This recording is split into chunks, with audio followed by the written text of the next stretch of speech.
Pertama-tama, marilah kita menjadikan rasa bersyukur kehadirat Allah Subhanahu wa Ta'ala yang telah melimpahkan rahmat serta hidayahnya kepada kita semua sehingga kita dapat hadir di tempat yang mulia ini. Selawat dan salam tak lupa kita ucapkan kepada junjungan kita Nabi besar Muhammad Sallallahu Alaihi Wasallam. Dan hari yang saya hormati, diizinkan saya di sini untuk menyampaikan sebuah pidato atau dakwah yang berjudul Adab Terhadap apa saja sih adab terhadap guru? Mungkin banyak adab terhadap guru. Yang pertama yaitu kita harus menghormati seorang guru. Hendaknya kita seorang murid itu harus bisa menghormati seorang guru. Dari cara bagaimana juga ada seorang guru yang sedang menjelaskan materi di depan atau sedang menulis atau sedang mengisi sebuah materi. Kita sebagai murid yang baik, yang benar, janganlah kita di belakang sibuk sendiri, terus ramai dan asik sendiri. Itu tidak boleh dilakukan.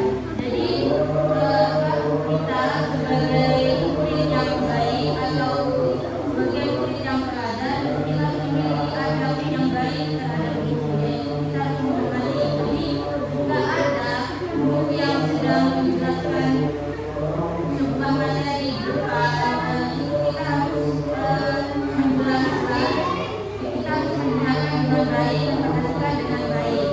Jika kita disuruh untuk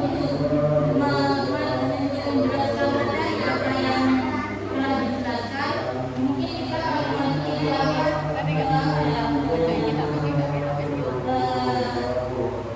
tidak tahu itu. Jadi kita kalau disuruh maju, kita bisa menjelaskan apa yang telah dijelaskan oleh guru. Nah, kemudian ada terhadap guru itu kita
Yang